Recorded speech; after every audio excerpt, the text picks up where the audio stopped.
Hi all 24th ஃபெப்ரவரியோட current affairs பார்க்கலாம். So first நம்ம என்ன பார்க்க போகிறோம்னா world ocean science congress summit. ஸோ இது வந்து பார்த்தோம்னா வேர்ல்டு ஓஷன் சயின்ஸ் காங்கிரஸ் இது வந்து பார்த்தோம்னா ஒரு மாநாடு. இந்த மாநாடு வந்து எங்கே நடக்க போகுதுன்னா கோவா. ஸோ இது வந்து பார்த்தோம்னா கோவாவில் வேர்ல்டு ஓஷன் சயின்ஸ் கான்ஃபரன்ஸ் மாநாடு நடக்க போகுது. எங்கே நடக்க போகுதுன்னா national institute of oceanography. So national institute of ஓஷனோகிராஃபியில் வந்து பார்த்தோம்னா இந்த காங்கிரஸ் வந்து கோவாவில் நடக்க போகுது. ஸோ இது வந்து பார்த்தோம்னா 4வது எடிஷன். ஸோ இது வந்து 4வது முறை. இது வந்து பார்த்தா 2வது முறை வந்து பார்த்தா செகண்ட் எடிஷன் வந்து பார்த்தா சென்னையில் நடந்தது. இப்போ 4th வந்து பார்த்தோம்னா கோவாவில் நடக்குது. இதில் என்ன தான் இந்த மாநாட்டில் என்ன பண்ண போகிறாங்க பார்த்தோம்னா ஓஷனோட ஹெல்த். ஸோ இங்கே இருக்கக்கூடிய கடல் சார் அதோட ஆரோக்கியத்தை பற்றியும் climate resilience blue economy. So எப்படி அந்த பொருளாதாரத்தை நம்ம இன்னும் முன்னேற்றணும் அதை பற்றி இதில் வந்து பார்த்தோம் மாநாட்டில் பேச போகிறாங்க. ஸோ இதை தீம் வந்து பார்த்தோம்னா இதுதான் ocean health and sustainable future. So கடல் ஆரோக்கியம் மற்றும் நிலைத்த எதிர்காலம். ஸோ இதுதான் அந்த மாநாடு. So world ocean science Congress இது கோவாவில் நடக்குது. ஸோ இது தாண்டி நம்ம வேறு என்ன தெரிஞ்சுக்கணும். இப்போ வந்து கடலை வந்து பார்த்தோம்னா நிறைய நம்ம பாதுகாக்கணும்னு நிறைய இனிஷியேட்டிவ்ஸ் வந்து கொண்டு வராங்க. ஸோ நம்ம கடலை வந்து பாதுகாக்கணும் அப்படின்னு. ஸோ இது தாண்டி நம்ம வேறு என்ன தெரிஞ்சுக்கணும்னா கடலை மாசுபடுத்துறது என்னென்ன. ஸோ இந்த கடல் வந்து எப்படி மாசு அடையுதுன்னு பார்க்கும்போது ஒன்று வந்து பார்த்தோம்னா ஆயில் ஸ்பில். இப்போ வந்து பார்த்தோம்னா எண்ணெயெலாம் வந்து பார்த்தோம்னா கசிவு. ஸோ கடைசியாக வந்து பார்த்தோம்னா ஒரு 2 வருஷம் முன்னாடி நம்ம எண்ணூர்லேயும் பார்த்தோம்னா இந்த ஆயில் ஸ்பில் பார்த்தோம். அது தாண்டி வந்து பார்த்தோம்னா பிளாஸ்டிக்.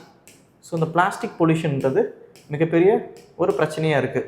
இப்போ பசிபிக் ஓஷனில் பார்த்தோம்னா கிரேட் கார்பேஜ் அப்படின்னு சொல்லுவாங்க. மிகப்பெரிய ஒரு பிளாஸ்டிக் வந்து பார்த்தோம்னா பசிபிக்கில் வந்து பார்த்தா மிதக்குது. ஸோ இது ஒரு பிரச்சனையாகும். 3வது வந்து பார்த்தோம்னா சீவேஜ், அர்பன் சீவேஜ். இங்கே இருக்கக்கூடிய பெரும்பான்மையான நகரங்கள் வந்து பார்த்தோம்னா அவங்களோட கழிவுகள் வந்து பார்த்தோம்னா அந்த சீவேஜ் அந்த வேஸ்ட் வந்து பார்த்தா கடலில் விட்டுறாங்க. அதை வந்து எந்த ஒரு ட்ரீட்டும் பண்ணாமல் எந்த ஒரு சுத்திகரிப்பும் பண்ணாமல் கடலில் விட்டுறாங்க. இது வந்து 3வது. 4வது பார்த்தோம்னா இண்டஸ்ட்ரியல் வேஸ்ட்.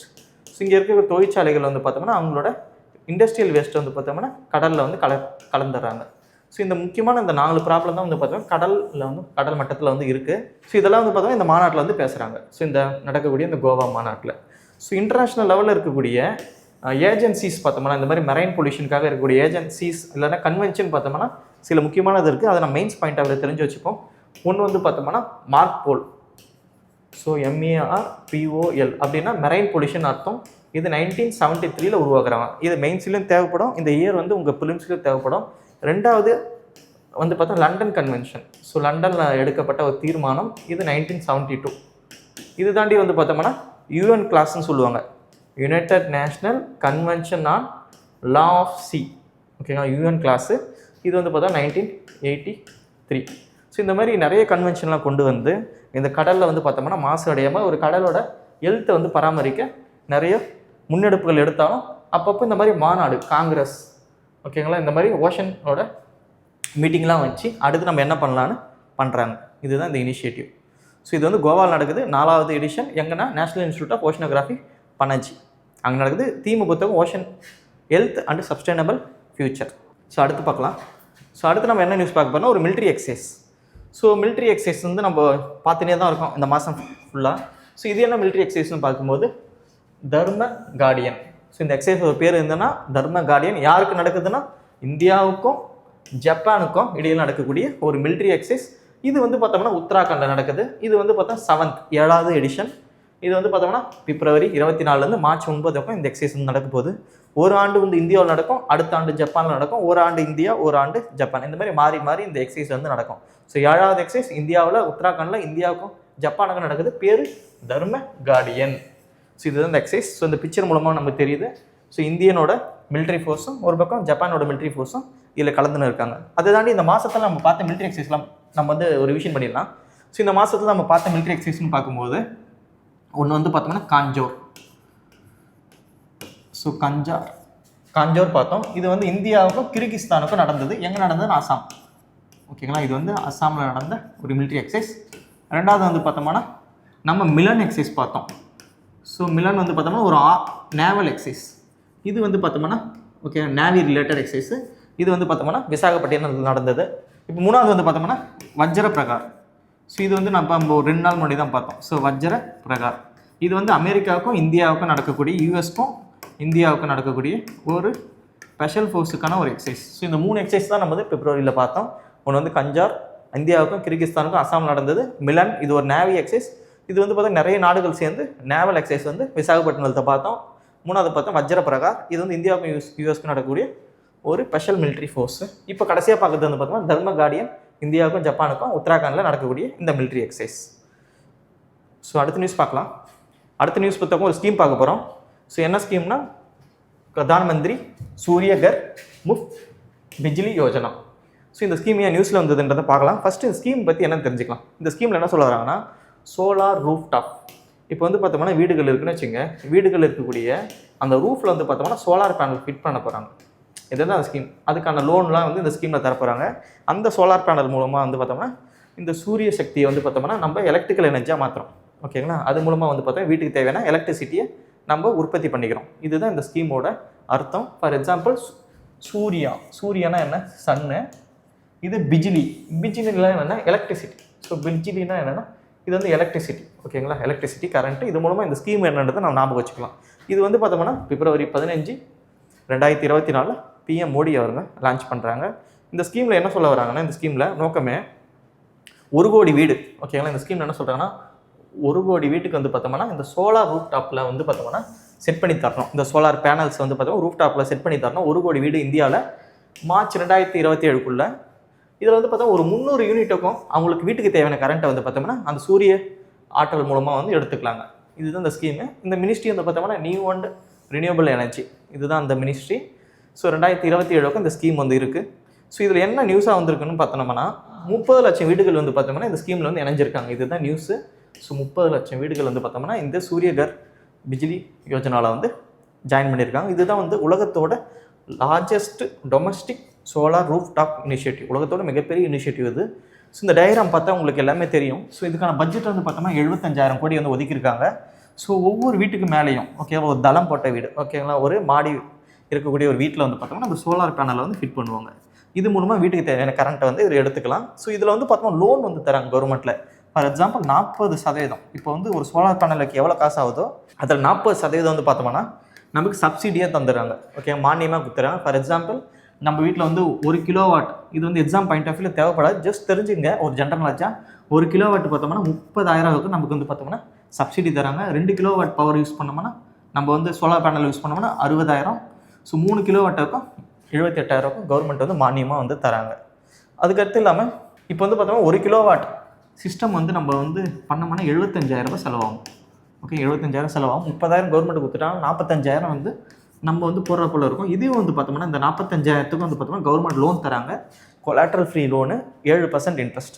ஸோ இப்போ இந்த ஸ்கீமே வந்து பார்த்தோம்னா இப்போ நம்ம வீடு வந்து ஒரு மாடி வீடு, ஓகேங்களா, ஒரு ரூஃப் டாப் இருக்குன்னா நீங்களே வந்து பார்த்தோம்னா இந்த ஸ்கீமுக்கு அப்ளை பண்ணலாம்.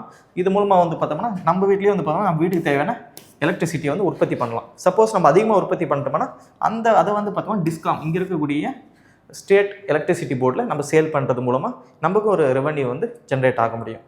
ஸோ இதுதான் அந்த ஸ்கீமு. இந்த ஸ்கீம் மூலமாக வந்து ஒரு 17 லட்சம் பேருக்கு வந்து பார்த்தோம்னா இந்த சர்வீஸ் பண்ணுறது, இந்த பேனல் ரெடி பண்ணுறதுல வந்து பார்த்தா ஜாப் ஆப்பர்ச்சுனிட்டி கிடக்குன்னு சென்ட்ரல் கவர்மெண்ட் சொல்கிறாங்க.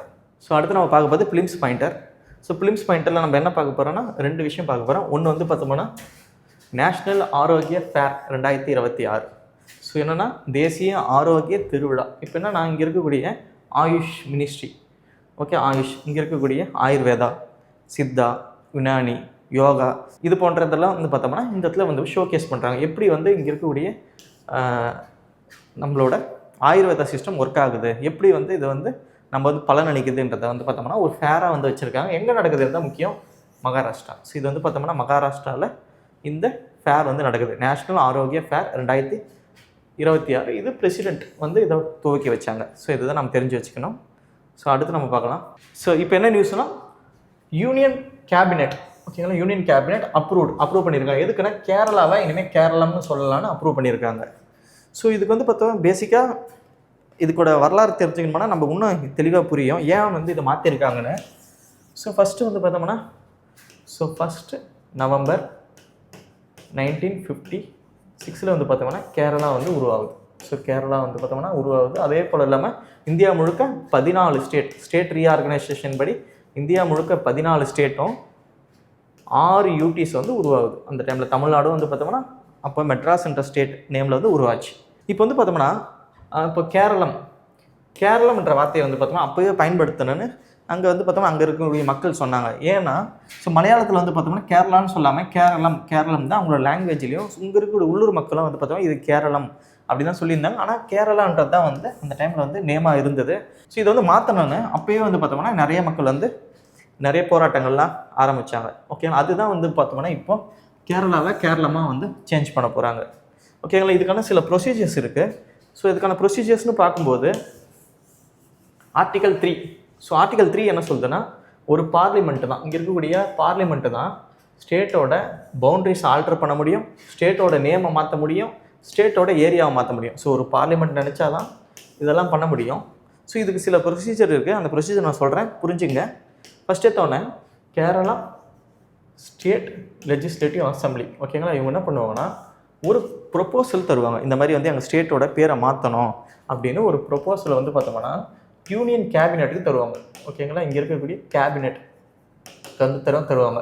யூனியன் கேபினெட் என்ன பண்ணுவாங்கன்னா ஹோம் மினிஸ்ட்ரி மற்ற மினிஸ்டர்லாம் பேசி இது வந்து எந்த அளவுக்கு நடைமுறைக்கு சாத்தியம். ஏன்னா ஒரு பேரை மாற்றத்துன்றது அவ்வளோ சாதாரணலாம் இல்லை. அங்கே இருக்கக்கூடிய எல்லா கவர்மெண்ட் டாக்குமெண்ட்லேயே பேர் மாற்றணும், கவர்மெண்ட் ஆஃபீஸ் பில்டிங்கில் நேம் மாற்றணும். இனிமேல் வரக்கூடிய எல்லாத்துலேயுமே கேரளம் போடும்போது அது ஃபைனான்ஷியலாகவும் எவ்வளவு ஃபீஸபிள் அப்படின்றத செக் பண்ணி பார்ப்பாங்க. செக் பண்ணி பார்த்துட்டு அவங்க ஓகே மாற்றலாம் அப்படின்னு அப்ரூவ் பண்ணிட்டாங்கன்னா ஒரு பில் வந்து உருவாக்குவாங்க. ஸோ அந்த பில்லில் வந்து பார்த்தா கேரளாவை கேரளமாக மாற்றணும். இந்த பில்லை வந்து பார்த்தோம்னா பிரசிடெண்ட்டுக்கு கொண்டு போய் கொடுப்பாங்க. ஏன்னா இதில் வந்து பார்த்தோம்னா பிரசிடெண்ட்டுக்கு முன்னாடியே நம்ம தெரிவிக்கணும் இந்த மாதிரி கேரளாவை கேரளமாக மாற்றணும் அப்படின்னு. ஸோ இது வந்து பார்த்தா பிரசிடெண்ட்டுக்கு போவோம். ஓகேங்களா, இந்தியன் பிரசிடெண்ட்டுக்கு போவோம். அவங்க வந்து இதை அப்ரூவ் கொடுக்காதான் அவங்களோட விருப்பம் தான். அவங்க அப்ரூவ் கொடுத்தாங்கன்னா அது நேராக வந்து இந்த பில்லு எங்கே வரும்னா கேரளா ஸ்டேட் லெஜிஸ்லேட்டிவ் அசம்பிளிக்கு வரும். ஓகேங்களா, அந்த அசம்பிளியில் வந்து பார்த்தோம்னா வாக்கு எடுப்பாங்க. அதில் வந்து பார்த்தோம்னா ஒன்று இந்த பில்லு ஓகேவாகும், இல்லைன்னா ரிஜெக்ட் ஆகிடும். ஓகேங்களா, சப்போஸ் இந்த பில்லு வந்து ஓகே ஆகுது, கேரளா வந்து கேரளாவாக மாற்றலாம் அப்படின்னு ஓகே ஆயிடுச்சுன்னா இது வந்து நேராக பார்லிமெண்ட்டுக்கு போகும். ஓகேங்களா, இது வந்து பார்த்தோம்னா பார்லிமெண்ட்டுக்கு போகும். பார்லிமெண்ட்டில் ஒன்று ராஜ்யசபா இல்லைன்னா லோக்சபாவில் இந்த பில்லை வந்து பாஸ் பண்ணுவாங்க. ஒன்ஸ் ராஜ்யசபா பாஸ் ஆச்சுன்னா லோக்சபா, இல்லை லோக்சபா பாஸ் ஆச்சுன்னா ராஜ்யசபா. சிம்பிள் மெஜாரிட்டியில் அங்கே இருக்கக்கூடிய ஒட்டுமொத்த மெம்பரில் மெஜாரிட்டி ஆனவங்க இது ஓகே சொல்லிட்டாங்கன்னா இந்த பில்லு வந்து பார்த்தா பிரசிடெண்ட்டுக்கு போகும். பிரசிடெண்ட் சைன் பண்ண இது வந்து நடைமுறைக்கு வந்துடும். ஸோ சிம்பிளாக என்ன சொல்ல வரேன்னா, first Kerala state legislative assembly வந்து ஒரு ப்ரொபோசல் தருவாங்க. இந்த மாதிரி நாங்கள் வந்து மாற்றணும் ஆசைப்படுறோம் போது அது யூனியன் கேபினெட்டுக்கு போவோம். யூனியன் கேபினெட்டுக்கு அப்ரூவ் கொடுத்தாங்கன்னா அது வந்து ஒரு பில் வந்து ரெடி பண்ணுவாங்க. அந்த பில்லில் வந்து கேரளாவை கேரளமாக மாற்றணும் அப்படியே அந்த பில்லில் இருக்கும். அந்த பில்லை பிரசிடெண்ட்டுக்கு பர்மிஷன் கொடுப்பாங்க. ஏன்னா ப்ரேயர் பர்மிஷன் இம்பார்ட்டன்ட்.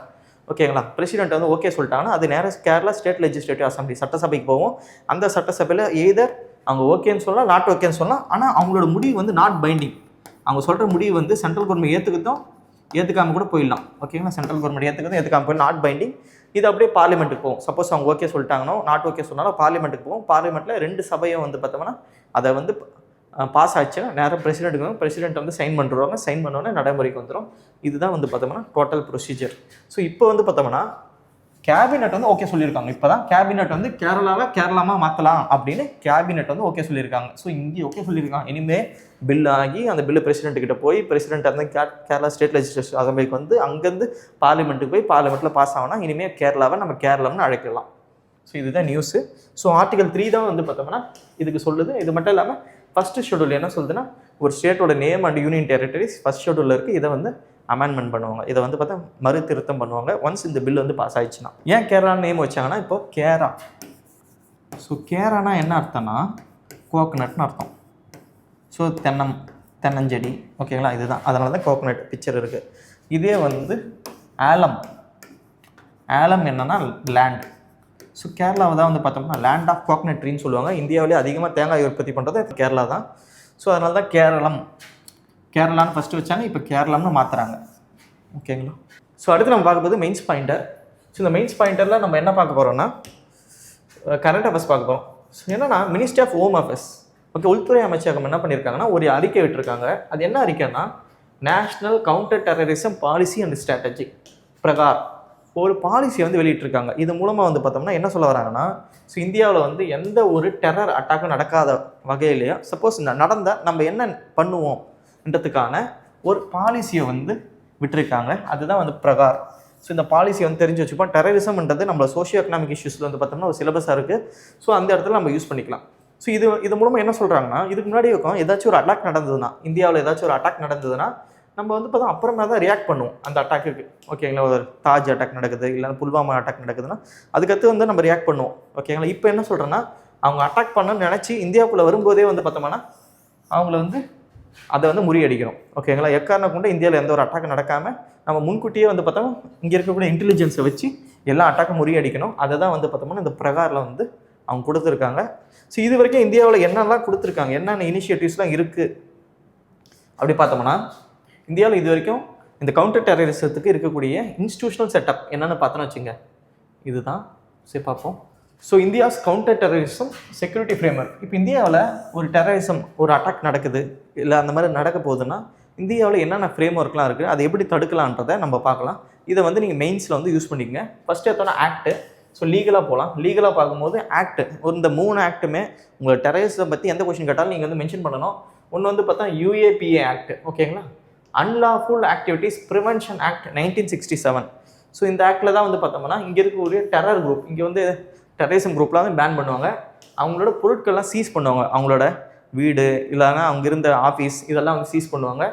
அதுக்கடுத்து சஸ்பெக்ட், அங்கே இருக்கக்கூடிய அவங்களெல்லாம் வந்து பார்த்தோம்னா டீடைன் பண்ணுவாங்க. அடுத்து பார்த்தோம்னா national investigation agency act 2008, national security act. இந்த 3 ஆக்ட்டும் வந்து பார்த்தோம்னா உங்கள் மெயின்ஸில் வந்து நீங்கள் யூஸ் பண்ணுங்கள்.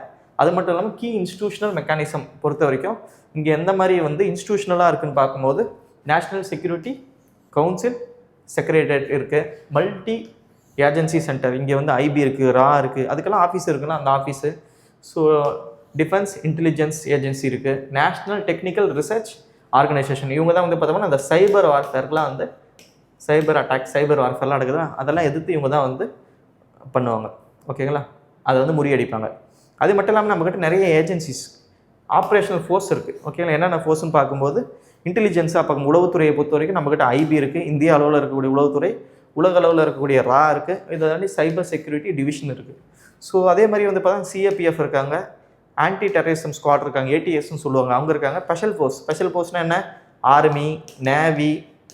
ஓகேங்களா, இது தாண்டி நம்ம தரைப்படை, வான்படை, கடல் படை, இது 3 தான் ஸ்பெஷல் ஃபோர்ஸ். ஸோ இவங்கெல்லாம் சேர்ந்து இந்தியாவில் எந்த ஒரு டெரரிசம் அட்டாக்கும் நடக்காமல் நம்ம வந்து தற்காத்துக்கிறோம். ஓகேங்களா, ஸோ இவங்க இந்த ஏஜென்சிஸ் இந்த ஆக்ட் மூலமாக வந்து பார்த்தோம்னா எந்த ஒரு இந்தியாவில் டெரரிசம் அட்டாக் நடக்காமல் நம்ம முடிஞ்சவங்க முன்னெச்சரிக்கையாகவும் பார்த்துக்கிறோம். ஓகேங்களா, ஸோ இந்த மாதிரி நிறைய ஏஜென்சி இருக்கிறதுனால இவங்களுக்காக வந்து பார்த்தோம்னா ஒரு SOP ஸ்டாண்டிங் ஆப்ரேட்டிங் ப்ரொசீஜர். இப்போ எப்படி வந்து ஒரு அட்டாக் நடக்குதுன்னா நம்ம எப்படி ரியாக்ட் பண்ணணும், அடுத்து நம்ம என்ன பண்ணணும் அப்படின்னு அந்த டாக்குமெண்ட்டு தான் வந்து பார்த்தோம்னா இந்த பிரகார்ன்றது ஒரு ஸ்டாண்டிங் ஆப்ரேட்டிங் ப்ரொசீஜர். ஓகேங்களா, ஸோ இதில் தான் வந்து பார்த்தோன்னா இது கொடுத்துருக்காங்க. இது mains point of view just என்னன்னு தெரிஞ்சு வச்சுங்க. எடுத்தோன்னா Pனா ப்ரிவென்ஷனு. ஓகேங்களா, இதே வந்து Rனா வந்து பார்த்தா ரெஸ்பான்ஸ். ஃபஸ்ட் நம்ம ப்ரிவென்ட் பண்ணுறோம் வராமல், அடுத்து ரெஸ்பான்ஸ் பண்ணுறோம், அதுக்கடுத்து நம்மளுக்கான ஸ்ட்ரென்த்தை வந்து இன்க்ரீஸ் பண்ணுறோம், ஹியூமன் ரைட்ஸ் வயலேஷன் எதுவுமே பண்ணாமல் இந்த டெரரிசம் குரூப்பை நம்ம எப்படி டீல் பண்ணணும்னு சொல்கிறது இந்த பிரகார் டாக்குமெண்ட். ஸோ இதெல்லாம் வந்து பார்த்தா உங்களோட மெயின்ஸில் வந்து பார்த்தா இந்த பிரகார் ப்ளஸ் இந்த ஆக்ட்டு, இந்த இன்ஸ்டிடியூஷனல் மெக்கானிசம், அதை தாண்டி ஆப்ரேஷன் ஃபோர்ஸ், இதெல்லாம் யூஸ் பண்ணி உங்களோட ஆன்சர்ஸை நல்லா கொடுக்க முடியும் நம்மளால். ஸோ அடுத்து நம்ம பார்க்க question of the day. So இன்றைக்கி வந்து பார்த்தோம்னா நம்ம ஓஷன் பார்த்தோம். ஸோ அதனால் வந்து ஓஷன் ரிலேட்டடாக இருக்கக்கூடிய இந்தியாவில் எத்தனை ஸ்டேட்டில் வந்து பார்த்தோம் கோஸ்ட் லைன் இருக்குது. ஸோ கடற்கரை கொண்ட மாநிலங்கள் எத்தனை? ஆப்ஷன் A வந்து பார்த்தா 8, ஆப்ஷன் B வந்து பார்த்தா 9, ஆப்ஷன் C 10, ஆப்ஷன் D வந்து பார்த்தா 11. ஸோ எது ஆன்சர்ஸ் நினைக்கிறீங்களோ யூடியூப்பில் போஸ்ட் பண்ணுறோம் டெய்லி இந்த கொஷின்ஸை, அதில் வந்து நீங்கள் ஆன்சர் பண்ணுங்கள். தேங்க்யூ.